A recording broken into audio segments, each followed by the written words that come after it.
Rasty McGibbon with Dave Kurtz. This is the last installment of 5 Minute Major for 2025. So, probably 5 minutes ago, I went and listened to where we left off. We were in Grand Rapids. I'm guessing around 2009, 2010. We had a production truck. We were doing instant replays, and then I was lost at sea to the waters of medical school. And you really kind of carried the torch and were the mainstay, for broadcasting men's Division II. Tell me about those years. I mean, that was kind of like the without Rasty chapter. Well, yeah, probably the best chapter of your life. Yeah.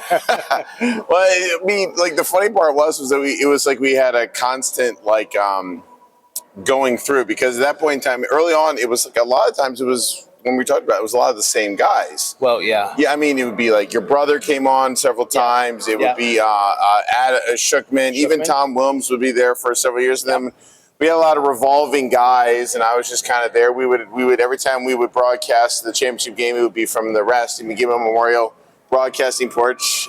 So we made a website in memorial of him. So we got a lot of views, actually, for those days especially. Yeah. But it was just constantly going from, again, because everything moved around so much. There was always an excitement, but there was always, like, every time you started, it was like you were starting right from scratch again, building when you were going to places, because every place was new with different issues. Internet was becoming better, like the high speed internet was starting to be used. And then you got back around Boston. Was Boston before Utah? Boston was before Utah. So he saved a guy at Boston, saved a guy's life. There's a plaque up at the Marlboro Sparksplex where he saved a guy. But then it all kind of culminated in Utah, which was the last time it was not in jamboree form like it is now. Yeah, I would say that there were probably some years prior to Utah that.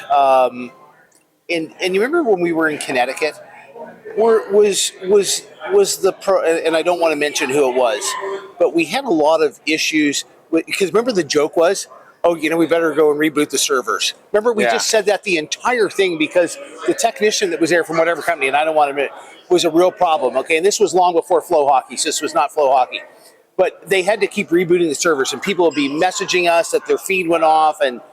I think that was our first attempt at monetizing it, was it not? Correct, yeah. It was just, there was a lot, the technology and what you wanted to do and what you could do was not quite in sync yet. And so there was a lot of, to be honest, I think it was that the popularity of the product was not anticipated by the companies. They were used to doing much smaller things where you might get 200, 250 tops, and we're talking 500, 600, the championship games, maybe 1,000, 2,000 people watching, and it was just overwhelming. Yeah.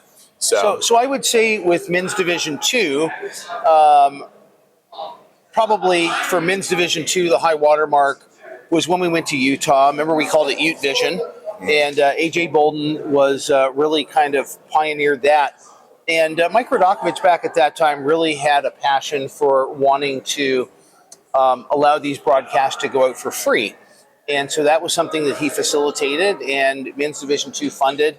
And so I guess all that stuff is still on YouTube. Was it back from back from Utah? You watch them. And so then take us, I guess, into Columbus, which was the first amalgamation, was it not? Right. Well, there was one more year. Okay. We went Westchester. Right. Yeah. And that was the last time we were ever not all five national tournaments. And you know what? Someone came by and actually was talking to me today, a dad from Buffalo, and was asking, the dad from Detroit was asking, where's it going to be next year? Why do we like it? What's the benefit of having it here? And I think you have to look at it from a very practical standpoint. And I'm going to say this, not you, because I'm a volunteer. Yeah, right? A good answer. Yeah. So of the 82 teams here this year? 84 teams. I heard a statistic that 70% of the teams could bus here. So that saves a tremendous amount of money. So that's one good thing. Two, we have 3 rinks, all are under one roof. What they did this year, they drug out the tournament a little bit in terms of length of days, and we have most of the games here in one roof. Now, the women's Division 2 are getting spaced out a little bit to the end, but we are all in one facility. So I think once we kind of went to the one venue format, and also the amount of staff, if you look at the amount of volunteers that we have in one building, multiply that by 5, I mean, it would be overwhelming. I don't know how you could do that. Yeah, and I think the as we call it, the Jamboree format, I think it evolved over time, because when we were in Columbus for 2 years, and even in Dallas, there was not the same kind of, it was really 5 separate tournaments that just happened to be in the same city. Right. You know, and there really wasn't any crossover until the championships, the semis, when you went down to what we call the big rink, where, I mean, it is. And so I think this style is what we're going for. Now, I think we'd like to kind of shorten the amount of days total again, which I think, you know, but we have to try. It's what you're trying stuff, you're tweaking. But just to jump back, like I think for me, I think, you know, Utah, again, high watermark of, and because I think life changed a lot that following year, because we lost Mike. Yes. During that year, Mike Radakovich, M2 commissioner, and a close personal friend of ours. Both, yeah. And that was also the year that I accepted a position in the thing. I became the M3 commissioner, so I knew that. And so what year was that? The same year, like in Westchester. So he passed away in like December, like late year, and then the position kind of shuffling. So was that 16?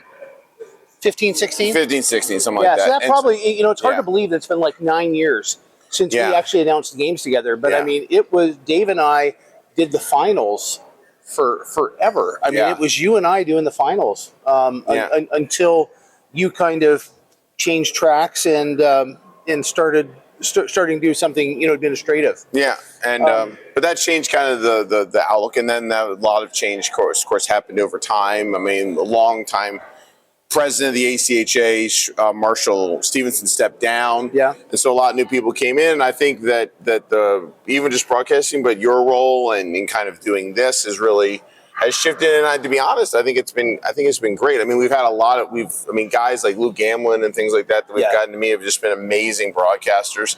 And then you doing this, I mean, it brings us together. And I'll tell you something. You know, if you look at 4 years ago, and we kind of look across from our set, we were set up there 4 years ago, and it sounded like you had our set inside of a trash can and you were rolling it down a hill because you're under aluminum bleachers, and it was terrible. And I mean, I fix everybody's phone in our whole family. Doesn't mean I'm a tech guy. And I think that the tech the last 2 years has really kind of allowed us to have a homogeneous product.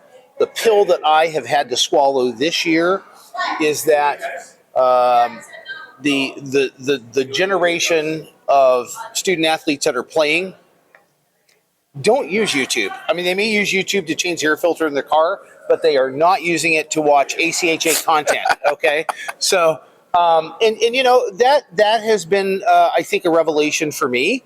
And hey, I just want to get the good word of the ACHA out there.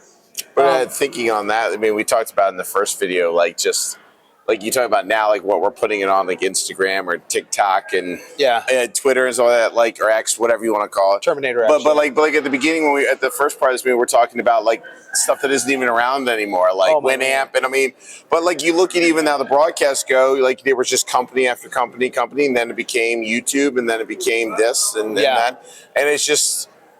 I think I've really liked the fact that there have been people in the ACHA over the years, long before I even became an administrative view, that were, especially with Mike, but moving on, that were always like, what can we use tech wise, and then let's lean on it. Like now with just anything, like just the ability to be able to put our product out there because it's getting better and better. Right. You know, like I think the hockey that we watched 20 years ago is not even close to the hockey that we were watching in the final of the M2. No, and I'll tell you what I'm laughing about. I asked a player, and I don't remember who.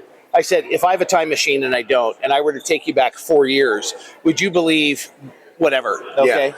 If you had a time machine and you put us in it, and you said, hey, in 2025, you're going to be recording some interviews with players on your phone. I'd be like, there is no way in this world, okay? With our flip phones. But yeah. but you know, the reality is the cameras on phones are so good that, you know, some of the interviews that a lot of the interviews I've done here, some of the interviews that I did when I was in Italy, I did on a phone. Yeah. Which, you know, I got a special microphone adapter, I hook it in, and, you know, I look Way you go. halfway official. Just talk really briefly, okay? The partnership with Flow Hockey and the ACHA, I think, has really given us a homogenous level. Something that we know when we show up every year, the quality of the product is not going to be in question because, one, we're in the same place. We've got a good internet feed here, and we have an excellent partner with Flow Hockey. Yeah, and I think one of the things by having the same person every year, and we even talked about like with the constant changing, is that when a problem arises, let's say a graphic is wrong on the screen or somebody's not done, we know who to call. We know, okay, we make this call to this person, it will get fixed. And every year we can do the exact same call to the exact same person that it'll be fixed. And that's huge. And yeah, they've been great partners with us. They've gotten super involved. They want to do more and more. Like, they started out doing the nationals. Now they're covering all the regionals. They're doing showcases, prospect showcases. Like, they're seeing the value of the ACHA product being put out there in the internet, and that people want to watch it. People want to are interested, not just here, but throughout the year. And I think we're seeing more teams partner up with Flow Hockey, and it's a great way to be able to have that next kind of step. And we're seeing it more and more with teams. It's just they're getting partners, whether it's Flow Hockey or another brand. They are getting, not just putting something out there on their own. They're partnering with something so it spreads further than just if you happen to know their website. You know, now I can go on Flow Hockey and I can just spin through 50, 60 games all across levels and just be like, hey, let me watch some random game in Alaska. Sure. So how much, and I'm putting you on the spot, how much do you miss the broadcasting? A ton. Yeah. No, I don't miss the fourth game of the day. No. And where some game that doesn't mean anything decides to go into overtime. Well, I mean, yeah. I mean, you know, those fourth games that, you know, you're leaving the rink. I can remember sometimes back in the day, we would not get back in the hotel room till 2 a.m. from just going out and having dinner because you're stuck there and there's like 20 minutes to eat some peanuts in between, you know, games 2 and 3 or 3 and 4, you know, to keep rolling. Yeah, that, and when the semifinals used to be 8:30 in the morning and then the finals 8 o'clock the next night or the same day. I don't miss that, but I miss putting on a headset. I love being able to feel like I'm enjoying watching the action with people watching at home. I love interacting with people when we would have that. I mean, like nothing takes that away, and I love it. It was my for both of us. It was our entree into the ACHA on a greater scale, and I would say over the last 20 years, it's been probably one of the most significant pieces of our lives. It's incredible. I mean, the friends we made, the places that we've gone. Holy moly! We never. I mean, again, time machine thing. I never would have believed going to Europe several times with teams, going across the United States, you know, and just even being here and getting to know friends that I didn't even know then. Now that and you know what, I have really enjoyed St. Louis. It is so nice to come back and see, you know, familiar faces from volunteers to people that work at the rink that remember us, and they are incredible hosts here. I mean, they really are. Okay, so before we go. Open mic, all the people that you want to thank. Well, I want to thank, obviously I want to thank Sarah, my wife, who has to come. My family came this time because this is a long time, and Rasty, this is a long time to be away from our families. So, like my girls, well, one of them's here in Kristen, but Sarah and Evie and Julie, the rest of my family. I always thank Craig Barnett, the executive director, who has done so much for the ACHA, Paul Heber, president, who we knew back even before he was a VP. Yep. So you know what? I was talking to Paul the other night before he headed home. 19 years we've known Paul Hebert this year. Yeah. It's incredible. Incredible. Incredible. And I mean, you know, my, but I have an incredible friendship with Paul Hebert. All the commissioners, you know, Brian, John, Derek, Molly, Taylor, all the ACHA staff that shows up, all the volunteers that we have that we bring in, all the volunteers here at Centene. And in the end, for me, it always comes back to Mike Radokovich saying, yeah, you guys can come. Yeah. Even though he knew nothing about us, and even though it could have been, you know, he trusted us enough, and then we built a friendship. And I can't believe it's been 9 years, but I miss him every day. Yeah. The thing about him, I feel that a lot of what we see now is the legacy that he left. Oh, 100%. 100%. So I think my list would be, you know, we got to thank Devin. Go. Yeah, Devin. Boy Wonder. Yeah, I call him Boy Wonder. Yeah. He makes us look goodish. I think the lighting makes us look goodish, but yeah. So I would start with my family, my wife Amanda, who supports me and encourages me to continue my involvement with the ACHA. She has 2 rules: don't come home sick and don't come home tired and grumpy. And so I try. How do you do on those? I failed miserably last year, but I'm going to do better, except for that 5 a.m. flight tomorrow. Definitely Mike Radokovich, Craig Barnett, Paul Hebert. I agree. All 5 commissioners: Brian, John, Darren, Molly, and Taylor. And, you know, really all of the people that make decisions with the ACHA that have really just given me, a blank check to, hey, just go out and tell the story. And I love it. And you know, I mean, like you got me started, and it's been an incredible experience. I mean, I think the ACHA is probably the most underrated institution in America. I mean, as a vehicle for student athletes, Canada, United States, to come get an incredible university education at, I mean, top, you know, like universities, and play the game they love, which really helps college go by fast. And so I'm ecstatic that 20 years has gone by so fast. Dave, I am grateful for you. 20 years, hard to believe, man. When I flew into Detroit that first time in 2005, I had no idea what I was getting myself in for, but it's been a humdinger. Oh yeah, it has. And look good. Hopefully we'll have another 25 years of goodness in us. I hope so. So, well, right, hey, man. Thanks so much. Rasty McGibbon, Dave Kurtz, signing off from 5 Minute Major at the 2025 National Championships in St. Louis.